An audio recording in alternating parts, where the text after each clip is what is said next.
Hello everyone, welcome back our channel.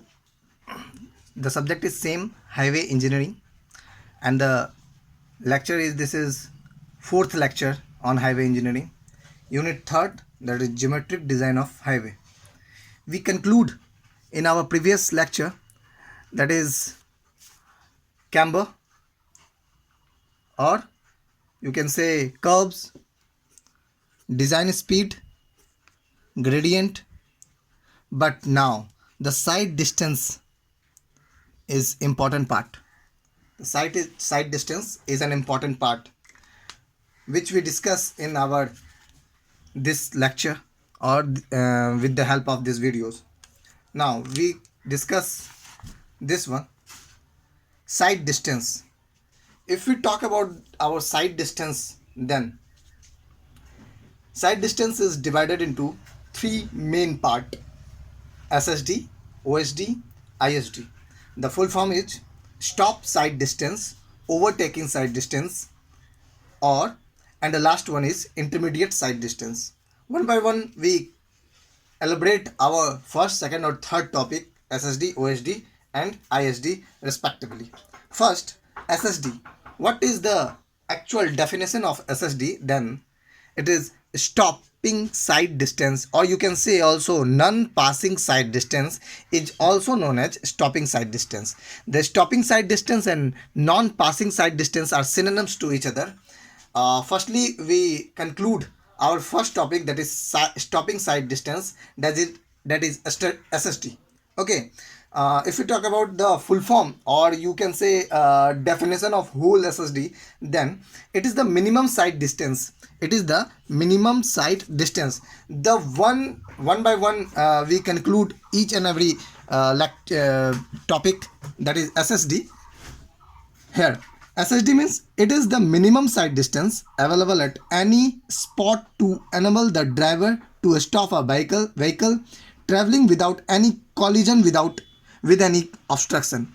कहने का मतलब है कि अगर स्टॉपिंग साइड डिस्टेंस या नॉन पासिंग साइड डिस्टेंस की अगर हम डेफिनेशन की बात करें तो ये मिनिमम लेंथ है. मिनिमम साइड डिस्टेंस मतलब सबसे कम दूरी जहां पे हम देख सकते हैं किस चीज़ को, available at any spot to enable the driver to stop a vehicle. अब ऐसा नहीं है, बिल्कुल नहीं है कि हम एकाएक देखें और उसको हम क्या कर सके, स्टॉप कर सके. किसको? व्हीकल को. जो एक मिनिमम लेंथ होता है कि हाँ भाई इतने दूरी के अंतर्गत क्या हो सकता है, हमारा ये जो मिनिमम साइड डिस्टेंस या हमारा जो व्हीकल है वो स्टॉप हो सके. तो it is the minimum side distance.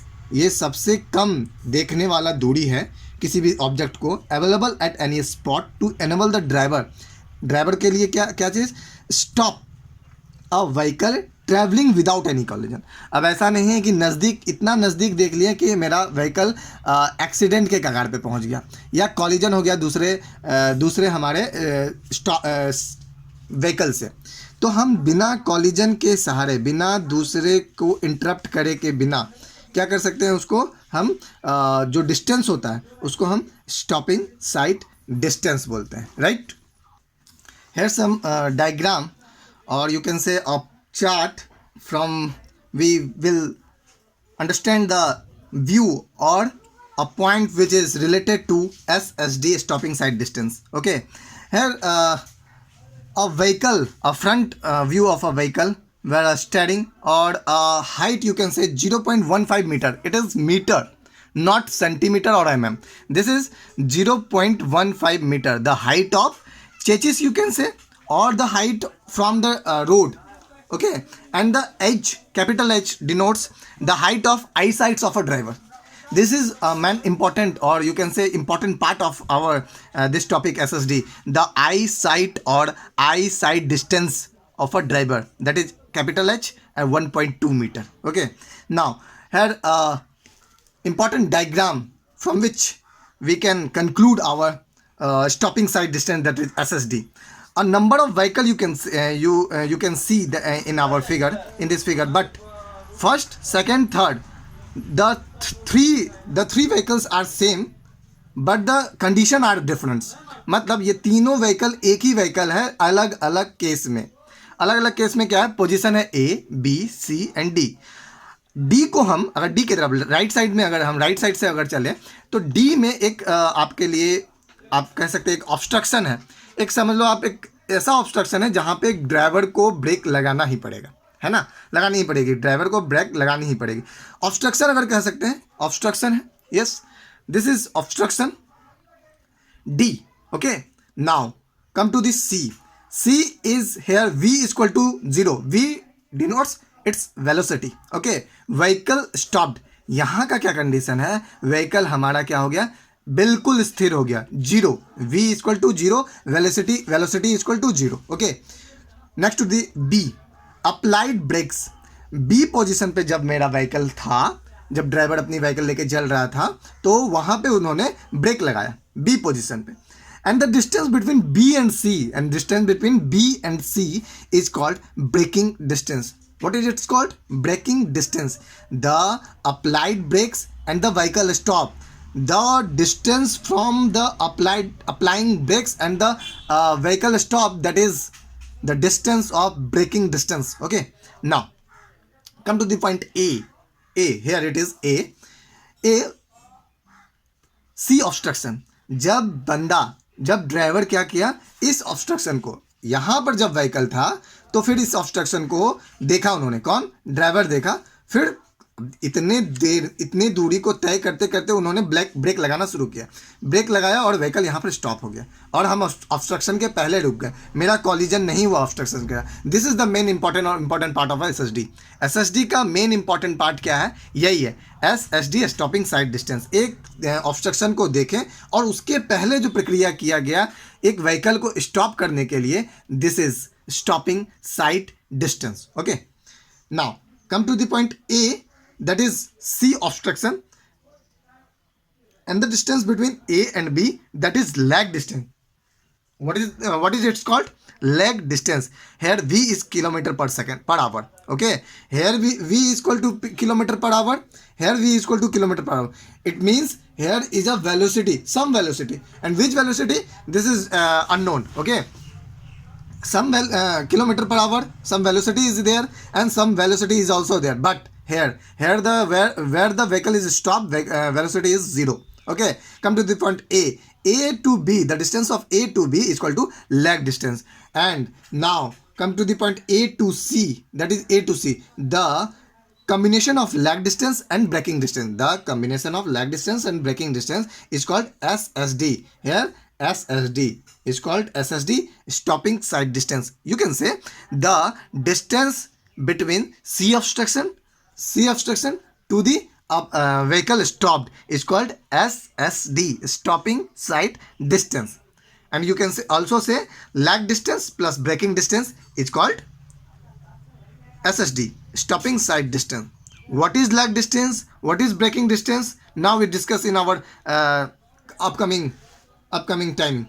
Now we conclude lag distance. Okay, lag distance is distance traveled by the vehicle during reaction time. We also says the distance from A to B is called reaction time. Okay, the time which consumed in the duration of A to B or C obstruction to applied brake is called reaction time, or we can say the lag distance. Okay, now distance traveled by the vehicle during reaction time. Lag length LL is equal to lag length is equal to velocity in kilometer per hour into reaction time in second. ये बहुत important बात है, जो reaction time होगा वो always किस पे होगा, सेकंड्स में, बिल्कुल सेकंड्स में होगा, ठीक है ना। और वेलोसिटी जो होगी वो किलोमीटर पर आवर में होगी, ठीक है, वेलोसिटी जो होगी वो किलोमीटर पर आवर में होगी, ठीक है, वेलोसिटी जो होगी वो किलोमीटर पर आवर में होगी। आगे देखते हैं, अगर हम लैग लेंथ की बात करें तो V के MPH में इनटू TR सेकंड्स में, राइट। अब देखते हैं आगे, किलोमीटर पर आवर, ठीक है, kilometre per our, 1000 metre equal to कितना होता है, 1 किलोमीटर। 3600 सेकेंड इक्वल टू क्या होता है, 1 आवर, राइट। समझ में आया मेरी बात? 1 आवर में 60 मिनट और 1 मिनट में 60 सेकेंड्स, तो 60 सेकेंड्स और how many seconds in 1 hour equal to 3600। Okay, ये तो क्या हो गया, चेंज इनटू मीटर सेंटीमीटर को, और अगर इसमें दिया हुआ सेकंड्स में तो किलोमीटर पर आवर में कैसे परिवर्तित किया जाए, इनटू वी वही हो गया, into T R, reaction time metre per second आ गया, ये यहाँ पर है मीटर पर सेकंड, ठीक है। तो क्या आ जाएगा 0.2 into V T R, V equal to जो वेलोसिटी दी रहेगी, T R reaction time in seconds, that's all. As per IRC recommended क्या करता है, अगर फॉर्मूला की बात करें तो लेग लेंथ जो होता है वो मीटर में आता है, ना कि किलोमीटर में। किस में आता है, मीटर में। ये किस में आता है, मीटर में। लेग लेंथ जो है हमारा वो मीटर में होता है, तो मीटर में करने के लिए ही हम किलोमीटर पर आवर को क्या किस में चेंज किए, मीटर पर सेकंड में, राइट। मीटर पर सेकंड में, बिल्कुल ध्यान दीजिएगा, हम किलोमीटर पर आवर को मीटर पर सेकंड में बदलने के लिए 3600 से डिवाइड कर दिए, ठीक है ना। तो ये क्या है, lag length always in metre, that is as per Indian Road Congress के हिसाब से क्या है, मीटर में होना चाहिए लेग लेंथ। और 0.278 यहाँ से आया, जो 7 इज राउंड अप करके क्या हो जाएगा 278, V in kilometre per hour, T R in seconds, T are always in seconds, V is always in kilometer per hour. This is the combination of 1000/3600, which is converted into meter per second. Now whole data is in meter. Okay. A important part which you see in your dashboard or in your screen, that is I plus E, A and B. What is it? It says. First of all, what stands for here? P is perception, I is intellection, E stands for emotion, and V stands for volition. Okay, PIEV, perception, intellection, emotions, and volition. Okay, now this is the whole phenomena which relates the our brain. This is our brain. This is our brain which reacts as from a, we can say, from a nervous system. P, perception time, when a obstruction is seen by a driver, what is his brain says or act like as. nervous system, ठीक है, काम किया। I plus E इंटेलेक्शन और emotion. अब क्या है, कोई अगर आपके पास, अगर मान लो आगे में ऑब्स्ट्रक्शन, एक पेपर का टुकड़ा है, क्या आप रोकोगे? बिल्कुल नहीं, उस पर चढ़ा के चले जाओगे, है ना। एक कोई छोटा सा पॉलीथीन वगैरह है, ठीक है ना, क्या आप रोकोगे? बिल्कुल नहीं, उसके ऊपर चक्का चढ़ा के चले जाओगे, ठीक है ना। लेकिन हमारा इंटेलेक्शन और इमोशन कब है, अगर कोई इंसान, कोई बंदा अगर वहाँ पे खड़ा हो और आप गाड़ी रफ्तार से जा रहे हो, तो क्या आप ब्रेक लगाओगे? बिल्कुल लगाओगे।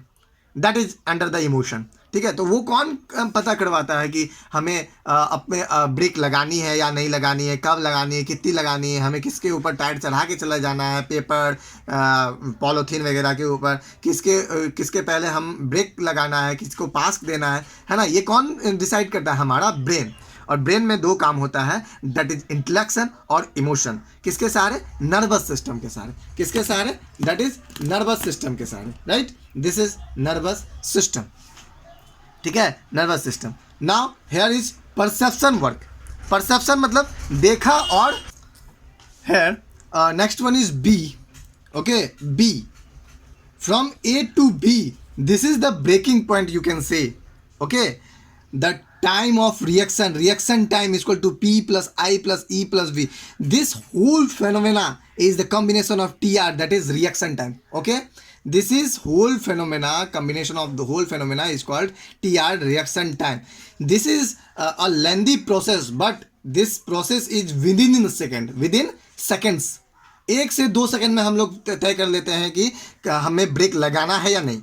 1 सेकंड भी बहुत हो गया, मिली सेकंड, है ना, a part of seconds. Okay, as per IRC recommended SSD 2.5 seconds time of reaction, OSD अभी हम आगे बात करेंगे 2 seconds, and minimum space headway is 0.7 seconds. ठीक है, इन दोनों के बारे में हम बाद में बात करेंगे नेक्स्ट लेक्चर में, लेकिन अभी अगर हम बात करें SSD stopping sight distance that is 2.5 seconds, इससे ज़्यादा नहीं लगना चाहिए, है ना। 2.5 seconds is the reaction time, नहीं तो क्या होगा, तब तक आप कोलाइड कर जाओगे, जब तक आप सोचोगे तब तक आप कोलाइड कर चुके होगे। This whole phenomena is called the reaction time, that is TR, the combination of perception, intellection, emotion and volition. Okay, now अब अगर हम बात करें ब्रेकिंग डिस्टेंस क्या होता है, तो distance travelled by the vehicle after application of brake before stopping. मतलब हम व्हीकल एक ऑब्स्ट्रक्शन देखें, मेरे में टाइम रिएक्शन जो भी है 2.5 सेकेंड वो चला, हम ब्रेक लगाएं, distance travel by the vehicle after application of brake before stopping. मतलब हम ब्रेक लगाएं और मेरा गाड़ी रुका, ऐसा थोड़ी ब्रेक जहाँ लगाए मेरा गाड़ी रुक गया, बिल्कुल नहीं, थोड़ी दूर के बाद जाकर रुकता है। तो the distance travel by that condition, that situation is called braking distance. तो यहाँ पर लिखा हुआ है distance travel by the vehicle after application of brake before stopping. मतलब जब जैसे हम ब्रेक लगाएं और मेरा गाड़ी रुका, है ना, मेरी गाड़ी रुकी कितने देर के बाद, 2 सेकंड, 5 सेकंड, 10 सेकंड, 20 सेकंड के बाद रुकी, तो उस डिस्टेंस को ट्रेवल जो किया उसको हम बोलते हैं braking distance, right. As per IRC some formulas are given, that is braking distance. What is braking distance? LB, B for braking, L for length, ठीक है ना, आप डिस्टेंस भी बोल सकते हो। तो क्या है, V square that is velocity, 254 is constant, F plus S%, okay. Now what is V? Velocity, 254 is constant, F the force acting not towards its backwards direction when the vehicle is rolling up in a gradient, you can say gradient। जब हम कोई चढ़ाव पे हम जाते हैं अपनी vehicle को लेके, तो एक फोर्स एक्ट कर रहा है पीछे की ओर, that is F plus S%। What is S%? That is slope, है ना। what percent? that is given in the numerical. From 1 or 2 numerical we conclude our this topic SSD stopping side distance in our next videos. Now for case 1, that is falling gradient, what is V square 254 F minus S%, okay. or what is braking, length of braking, that is V square 254 upon 254 F. but overall what is stopping side distance here? SSD 0.278 VTR plus V square upon 254 bracket start F plus minus S%। जब falling रहेगा तो minus करेंगे, जब rising रहेगा तो plus कर देंगे, लेकिन कोई एक ही साइन लगाएंगे हम लोग जब भी हम इसको सॉल्व करेंगे। तो S speed in kilometre per hour, ये बहुत इंपॉर्टेंट बात है, speed in kilometre per hour, distance in metre और टाइम इन सेकंड्स, ये मद्देनजर रखते हुए हम SSD की पूरी जानकारी ले रहे होंगे, पूरी फॉर्मूला के सहारे हम किसी भी न्यूमेरिकल को कर रहे होंगे, राइट। आज के वीडियो के लिए इतना, आज के लेक्चर के लिए इतना ही। फिर मिलते हैं नेक्स्ट लेक्चर में, इससे आगे स्टॉपिंग साइड डिस्टेंस को ही आगे कंटिन्यू करेंगे। तब तक के लिए thank you for everyone to watching this videos, thank you.